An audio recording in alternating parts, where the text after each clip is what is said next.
함께 하나님의 말씀 봉독하겠습니다. 오늘 하나님의 말씀은 구약성경 전도서 12장 1절부터 2절까지입니다. 구약성경 전도서 12장 1절부터 2절까지 두 절 말씀이기 때문에 우리 한 목소리로 함께 읽도록 하겠습니다. 읽습니다. 시작. 너는 청년의 때에 창조주를 기억하라. 곧 곤고한 날이 이르기 전에, 나는 아무 낙이 없다고 할 해들이 가깝기 전에, 해와 빛과 달과 별들이 어둡기 전에, 비 뒤에 구름이 다시 일어나기 전에 그리하라. 아멘. 오늘은 너의 창조주를 기억하라 라는 제목으로 말씀을 나누겠습니다. 지금 목사님 앞에 청소년들이 많이 앉아 있는데 혹시 여러분들 이런 단어 들어본 적 있으세요? N포 세대란 말 들어봤어요? N포 세대? 안 들어봤어요? 세대 차이가 좀 나네요, 그죠? 목사님이 대학생 때부터 이렇게 우리나라에 있던 말인데, 이게 무슨 말이냐면 정말 요즘 많은 젊은 사람들이 여러 가지를 포기하고 산다고 해서 나온 말입니다. 연애, 결혼, 출산을 포기했다고 해서 3포 세대 넘겨주시면 되는데요. 3포 세대. 이것과 더불어서 경력과 내 집 마련도 포기했다고 해서 5포 세대, 또 심지어는 꿈과 인간관계와 건강과 외모까지 다 포기했다고 하는 9포 세대까지 이야기가 되고 있더라고요. 여러분 무슨 말인지 좀 느낌이 오시죠? 여러분도 이런 마음들 혹시 가지고 있는지 모르겠는데, 여러분 이 9포 세대, 이 사람들의 말을 들었을 때 우리가 어떻게 이들의 마음을 이해할 수 있을까요? 이 사람들의 마음을 어떻게 한마디로 표현할 수 있을까? 자, 넘겨주시고 같이 읽어보겠습니다. 시작. 사는 게 너무 힘들다. 사는 게 너무 힘들기 때문에 삶의 많은 것들을 포기해버린다라는 거예요. 여기 있는 중고등부 친구들도 사는 게 너무 힘들다라는 생각 해보신 적 있어요, 혹시?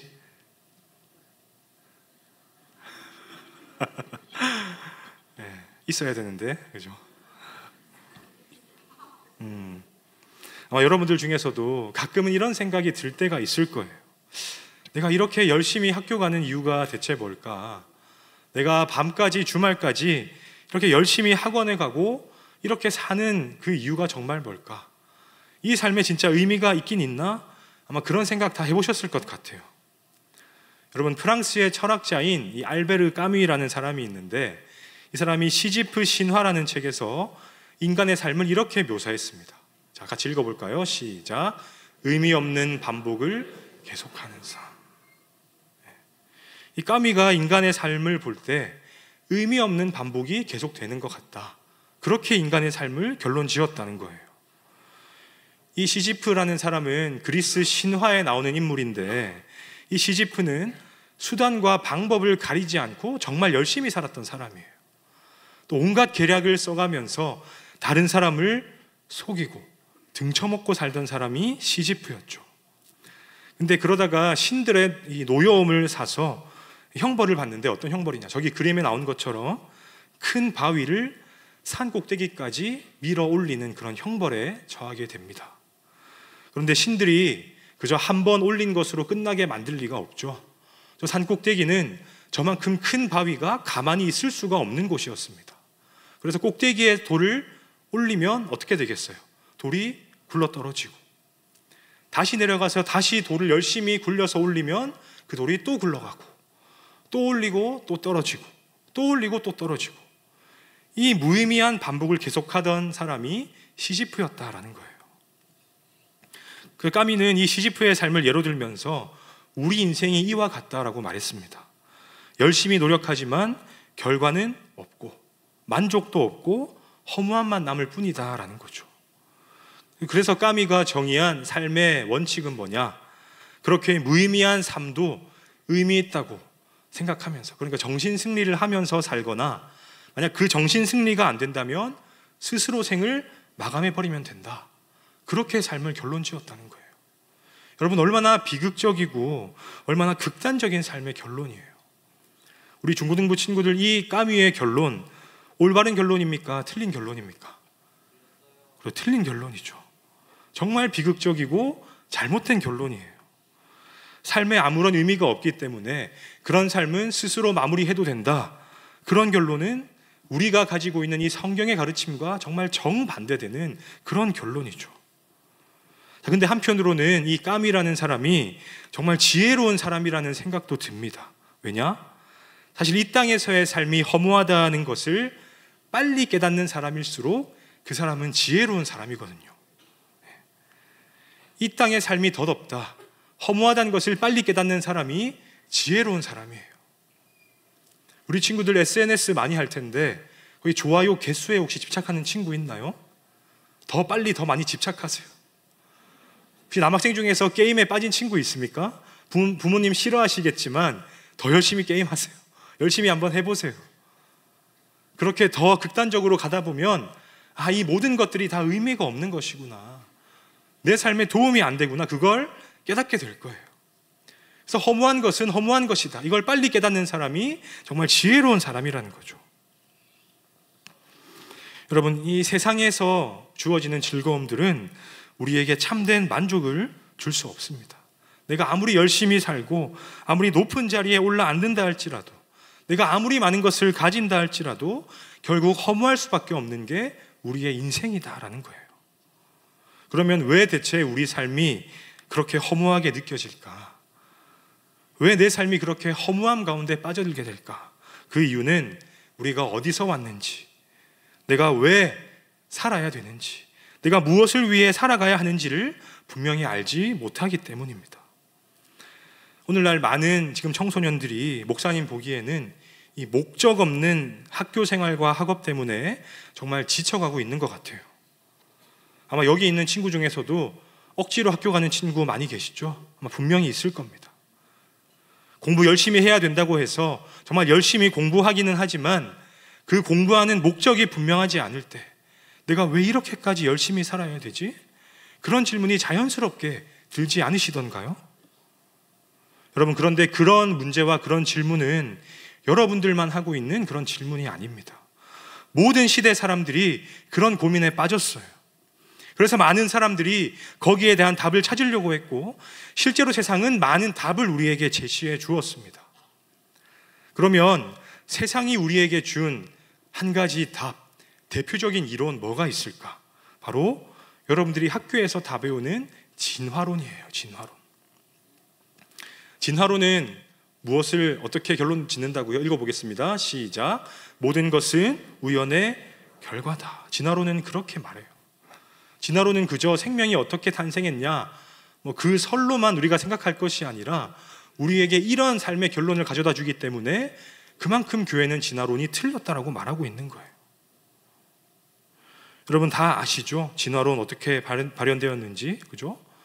이 세상에 존재하는 것들은 특별한 계획이 있기 때문에 존재하는 것이 아니라 우연한 폭발로 인해서 우주가 만들어졌다. 또 그 안에서 우연한 계기를 통해서 단세포 생물이 생겨나고, 또 우연히 겹치다가 고등 생물이 나고, 거기서 사람이 만들어졌다. 그렇게 말하는 게 진화론이죠. 우연히 계속 겹치는 것이 이 세상의 논리라고 진화론은 말하고 있는 거예요. 여러분, 만약 그 진화론의 주장이 사실이라면 우리가 살아가는 삶의 의미가 무엇이 되겠습니까? 이 땅을 살아가는 내가 우연에 불과한 존재라면, 내가 어쩌다 보니까 이 땅에 살아가게 되었다면 그 삶의 의미가 있겠습니까? 그런 생각을 가지고 사는 사람은 그저 우연에 따라서 그냥 흘러가는 대로 삶을 살아갈 뿐입니다. 전혀 자기 주도적으로 살 필요가 없어요. 삶의 숭고한 목적이나 가치도 가질 필요가 없습니다. 왜? 내 존재 자체가 우연이기 때문에. 여러분, 만약 우리 삶이 진짜 그런 우연이라면 우리 삶의 진정한 목적과 의미를 절대로 찾을 수가 없습니다. 그들이 말하는 논리대로 세상을 표현한다면 마치 세상은 이 무작위의 게임과 같다고 할 수 있어요. 그러한 사고방식으로 산다면 삶의 참된 의미를 찾지 못하고 허무할 수밖에 없는 것이죠. 자, 그래서 여러분, 삶의 허무가 찾아왔을 때, 여러분의 삶의 목적을 잘 모르겠을 때에 그 지점에서 우리는 따라합시다. 다른 질문을 던져야 한다. 다른 질문을 던져야 돼요. 내가 왜 이 땅에 태어났을까? 해봅시다. 내가 왜 태어났을까? 내가 무엇을 위해서 살아야 될까? 그걸 계속 질문해야 된다는 거예요. 여러분, 그 질문에 대해서 누가 가장 바른 답을 주실까요? 당연히 우리 하나님이시죠. 그래서 성경은 분명하게 말씀하고 있어요. 성경 말씀은 우리가 우연히 태어난 게 아니다라고 말씀하십니다. 자, 성경의 첫 장 창세기 1장 1절 어떤 말씀이 있습니까? 같이 읽어볼게요. 시작. 태초에 하나님이 천지를 창조하시니라. 여러분, 이 말씀 믿으세요, 여러분? 네. 진짜 믿으시나요? 네. 하나님께서 이 세상을 창조하셨다라고 말씀하세요. 하나님께서는 세상을 만드실 때 분명한 목적과 계획을 가지고 세상을 만드셨고, 또 그 가운데서 우리 인간, 특히 우리 인간을 특별하게 창조하셨다라고 말씀하셨죠. 우리 인간을 지으신 목적이 뭐냐? 하나만 봅시다. 이사야 43장 21절 말씀 같이 읽을게요. 시작. 이 백성은 내가 나를 위하여 지었나니 나를 찬송하게 하려 함이라. 여러분, 이 두 구절만 볼 때 우린 절대 우연히 만들어진 존재가 아니라는 것을 확신할 수 있습니다. 우린 의미 없이 살아가는 그런 존재가 아니라는 거예요. 여러분, 그런 면에서 오늘 우리가 읽은 전도서 말씀은 여러분에게 정말 중요한 메시지를 주고 있습니다. 전도서 12장 1절 우리 한 번 더 읽겠습니다. 시작. 너는 청년의 때에 너의 창조주를 기억하라. 곧 곤고한 날이 이르기 전에 나는 아무 낙이 없다고 할 해들이 가깝기 전에. 여러분, 누구를 기억하라고 말씀하세요? 누구를? 따라합시다. 창조주를 기억하라. 네. 너희를 만드신 분이 있다는 것을 기억하라고 성경은 말씀하고 있어요. 너는 하나님에 의해서 만들어진 존재다. 하나님의 계획 안에 있는 존재다. 우리 중고등부 친구들 그 사실을 믿으세요? 믿으시면 아멘 해봅시다. 믿으세요? 네. 여러분, 오늘 이 말씀, 나를 만드신 창조주가 분명하게 살아계신다라고 하는 그 사실이 여러분이 살아가면서 느끼는 그 허무함, 그 무력감을 해결해 줄 열쇠인 줄로 믿으시기 바랍니다. 하나님께서 우리를 창조하셨고 우리의 삶을 주관하고 계십니다. 여러분이 그 사실을 바로 깨닫고 그 믿음 가운데 살아간다면 더 이상 허무하지 않게 살 수 있습니다. 진정 의미 있는 삶을 살 수 있어요. 여러분, 혹시 역사관이라는 말 들어보셨어요? 역사관. 역사를 보는 관점.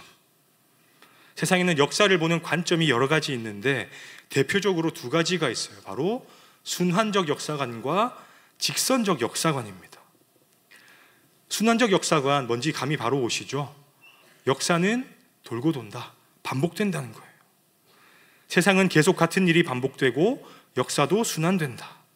아까 까미가 말했던 그 시지프 신화처럼 우리는 끊임없이 같은 일을 반복하지만 거기엔 아무 의미도 없고 목적도 없다는 거예요. 오늘날 정말 많은 사람들이 저런 순환적인 역사관을 가지고 살고 있습니다.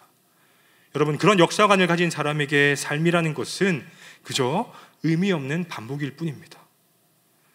하지만 우리 기독교는 어떤 역사관을 가지고 있냐? 바로 직선적 역사관을 가지고 있어요. 직선적 역사관. 우리 역사에는 분명한 시작과 끝이 있다는 거죠.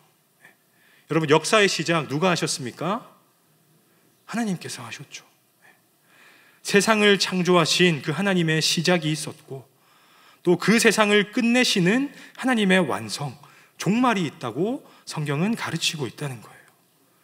그리고 그 시작과 끝 사이에 하나님 그냥 우리를 내버려 두시는 것이 아니라 그 사이에 일어나는 모든 일들도 하나님의 계획과 섭리가 우리 삶 가운데 임하고 있다고 성경은 가르치고 있다는 겁니다.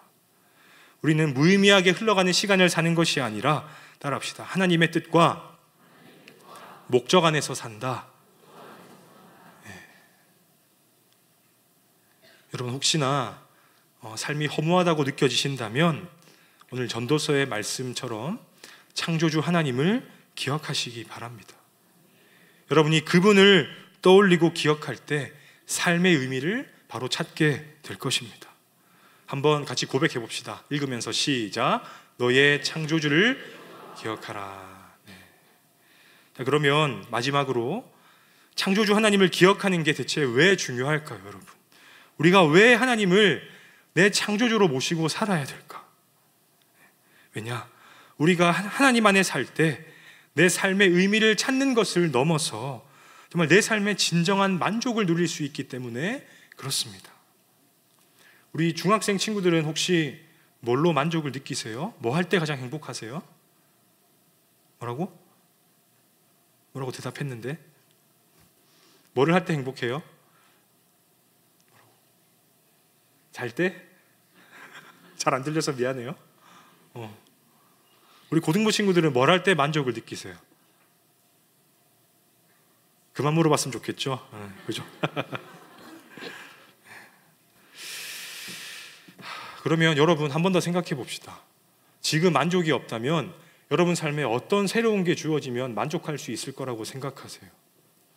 목사님이 생각했을 때는 여러분들도 학생이니까 아마 상급 학교에 진학하는 거, 그죠? 내가 원하는 학교에 들어가는 거, 그 학교를 졸업하고 좋은 직장에 들어가는 거, 좋은 사람 만나서 아름답게 연애도 하고 결혼하고 사는 것이 삶의 만족을 줄 거라고 아마 생각하고 있을 것 같아요.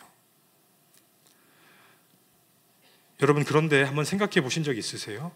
내 삶에 그런 내가 원하는 것들, 내가 원하는 학교에 들어가고 내가 원하는 직장에 들어가고 충분하게 많은 연봉을 받고 그래서 좋은 사람과 결혼해서 살아가는 것, 그것을 얻었을 때의 즐거움이 얼마나 갈 거라고 생각하세요? 아마 그런 경험 다 하신 적 있죠? 핸드폰 새로 바꿨을 때 얼마나 좋아요.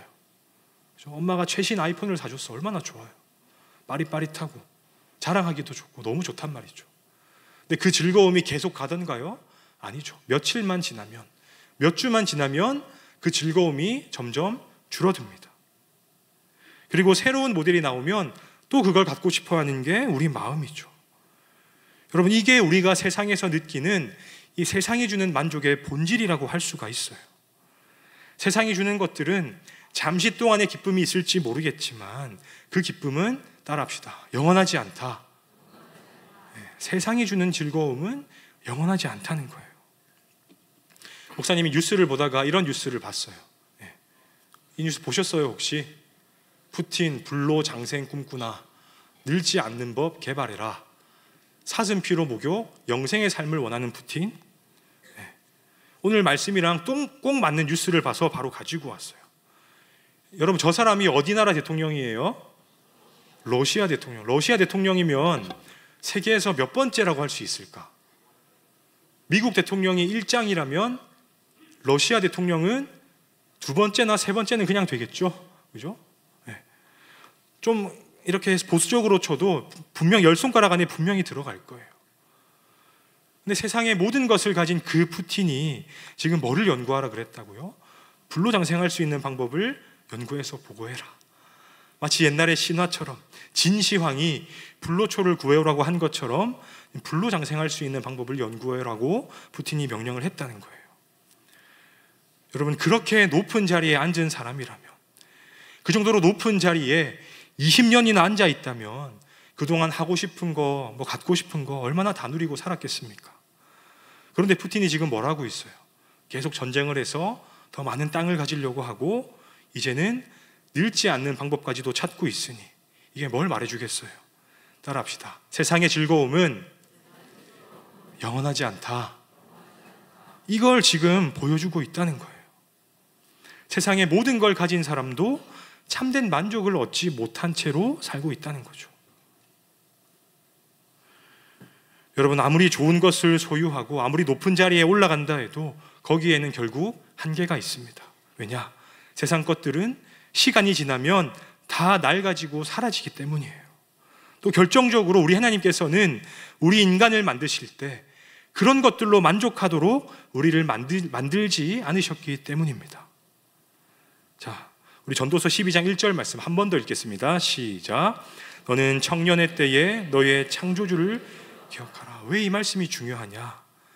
바로 창조주를 기억하는 것, 내가 그 하나님을 믿는 것이 우리 삶의 진정한 만족을 가져다 주기 때문입니다.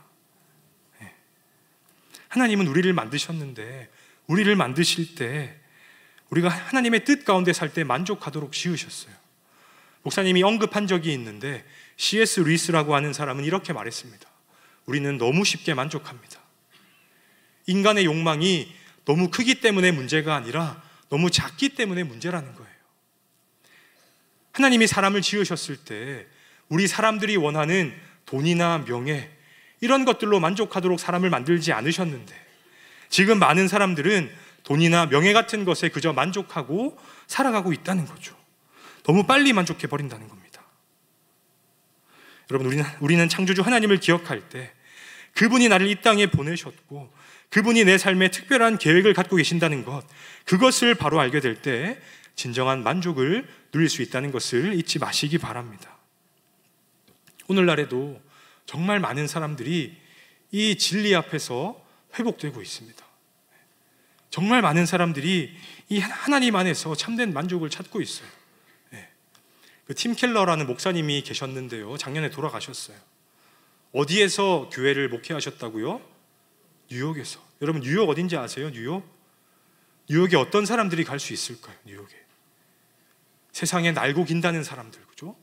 제일 잘 나간다는 사람들, 세상에서 제일 능력 있고 똑똑한 사람들이 뉴욕에 다 모이잖아요.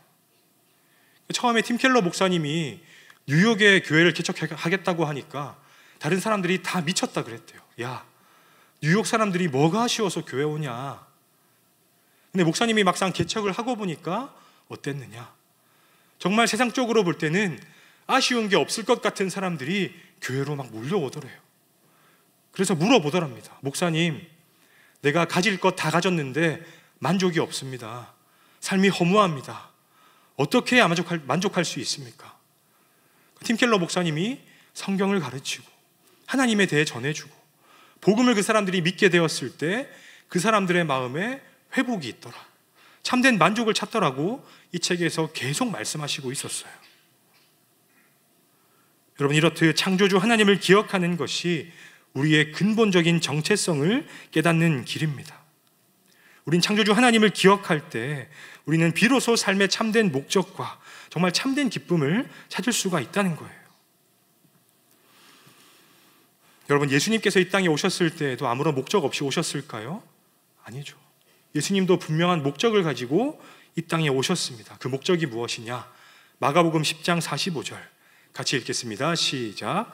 인자가 온 것은 도리어 섬기려 하고 자기 목숨을 많은 사람의 대속물로 주려 합니다. 여러분, 예수님은 분명한 삶의 목적을 가지고 이 땅에 오셨습니다. 그리고 살아가시는 동안 그 목적에서 벗어난 삶을 살지 않으셨어요. 그 목적대로 사랑하는 죄인들을 위해서 자기 목숨을 주기까지 순종하며 예수님께서는 살아가셨습니다. 여러분, 그런 분명한 사명, 하나님 주신 분명한 사명을 다른 말로 뭐라고 할 수 있을까요? 바로 소명이라 할 수 있어요. 소명. 여러분, 하나님께서는 여러분 각자에게 소명을 주셨습니다. 이런 말 들어보셨어요? 소명이 뭘까? 같이 한번 읽어볼게요. 시작. 사람이 하나님의 일을 하도록 하나님의 부르심을 받는, 좀 더 쉬운 말로 하면 콜링이에요. 콜링, 부르심, 하나님의 부르심. 지금 목사님도 하나님의 부르심을 받아서 목사로서 설교를 하고 있죠. 하나님께서는 여러분 한 사람 한 사람을 특별한 목적을 가지고 부르셨다는 것 믿으시기 바랍니다. 그래서 그 목적에 맞는 일을 하며 살아가게 하나님은 우리를 보내셨어요. 사람은 그 확실한 소명의식 가운데 살아갈 때 허무에 빠질 일이 없습니다. 정말 기쁘고 보람된 삶을 살아갈 수 있어요. 하나님께서 나를 어디에 보내시든지, 내가 무슨 일을 하게 하시든지 간에 내가 분명한 소명의식을 갖고 살아간다면 그 삶이 힘들지라도 의미를 찾을 수가 있고 진정한 행복을 느낄 수가 있다는 겁니다. 목사님이 작년에 사역하던 교회에서 여름에 이 남아공이란 나라로 대학생 20명을 데리고 단기 선교를 갔습니다. 남아공 가본 친구 혹시 있으세요? 남아공이 아프리카 중에서는 제일 잘 사는 나라이긴 하지만 아직 정말 많이 열악합니다. 부정부패도 심하고 총을 들고 있는 강도도 많아요. 진짜 위험해요. 그러니까 목사님이 가서 보니까 한인교회에서 이 숙박을 했는데 한인교회를 이 철제 울타리를 쳤더라고요. 그냥 철제 울타리가 아니라 전기가 흐르는 철제 울타리래요. 왜? 강도가 넘어오지 말라고. 교회에 훔쳐갈 물건이 많이 있으니까 그 교회를 지키기 위해서 전기 울타리를 둘러놓고 있더라. 목사님, 거기서 세 분의 선교사님을 만났는데 그분들이 공통적으로 겪은 일이 뭔지 아세요? 바로 총기를 든 강도를 만난 일이었어요. 그 중에 한 선교사님은 지금 저 교회가 그분 선교사님이 사역해서 세우신 교회인데, 이제 그 아프리카 남아공 오지에 가서 이 물이 없고 전기가 없는 땅에 이 샘물을 파주는 사역을 하는 그 선교사님이셨어요. 그래서 아무래도 샘물이 필요한 곳이니까 얼마나 오지로 시골로 가야 되겠어요. 그래서 그 시골에 가면 몇 박 며칠 집을 비우셔야 되거든요. 그러면 사모님과 아이들만 그 집에 덩그러니 남아 있거든요. 근데 어느 날 이 우물을 파줄 사역지에 가 있는 동안에 그 선교사님의 집에 총을 든 강도가 들이닥쳤답니다. 일단 살아야 되니까 그냥 돈이고 기중품이고 그냥 다 내어드렸대요. 여러분, 그런 강도를 경험한다면, 아빠가 없는 그 시간에 강도가 들이닥치는 곳에 내가 산다면 얼마나 오랫동안 거기서 살 수 있으시겠어요, 여러분? 또 이 선교사님의 삶에는 한 가지 스토리가 더 있었어요. 사실 이 선교사님의 아버지도 남아공 선교사였는데 이 복음을 전하다가 흑인의 총에 맞아서 돌아가셨대요. 그럼 이 선교사님께는 남아공이 어떤 땅이에요? 내 아버지를 죽인 원수가 사는 땅이라고 할 수 있죠. 근데 선교사님은 그 땅에 복음을 전하기 위해서, 그죠? 직접 본인이 훈련을 받고 목사가 되어서 남아공 선교를 자원해서 지금까지 그 사역을 감당하고 계세요. 정말 열악한 오지에서, 전기도 물도 없는 곳에서 살아가지만, 위험한 곳에서 살아가지만 그분이 하는 고백이 뭐였는지 아세요? 내 삶은 너무 기쁘다, 너무 보람있다라는 고백을 하셨습니다. 왜요? 따라합시다. 그곳이 하나님께서 보내신 곳이기 때문이다. 선교사님께는 그 분명한 소명의식이 있었던 거예요. 비록 우리 아버지가 목숨을 잃은 땅이지만, 내 가족들이 생명의 위협을 당할 때도 있지만, 하나님께서 나를 이 땅에 보내셨다는 것을 내가 확신하기 때문에 내가 그 땅 사람들에게 복음을 전하고 우물을 파주고 교회를 세우고 예배를 드리고 세례를 베푸는 것이 너무 기쁘기 때문에 난 이 땅에서 행복하게 살고 있다, 그렇게 고백을 하시더라는 겁니다. 우리 사랑하는 중고등부 친구 여러분, 창조주 하나님을 기억하라고 하신 그 말씀, 그분이 나를 이 땅에 태어나게 하셨고 내 삶에 특별한 목적을 갖고 계시고 나를 사용하기 원하신다라고 하는 바로 그 소명의식, 그 소명의식이 여러분 삶에 가장 확실한 동기부여가 될 줄로 목사님은 확신합니다. 여러분은 우연히 태어난 존재가 아니에요. 하나님께서 여러분을 이 시대에, 이 김포 땅에, 이 시대를 살아가게 하셨습니다.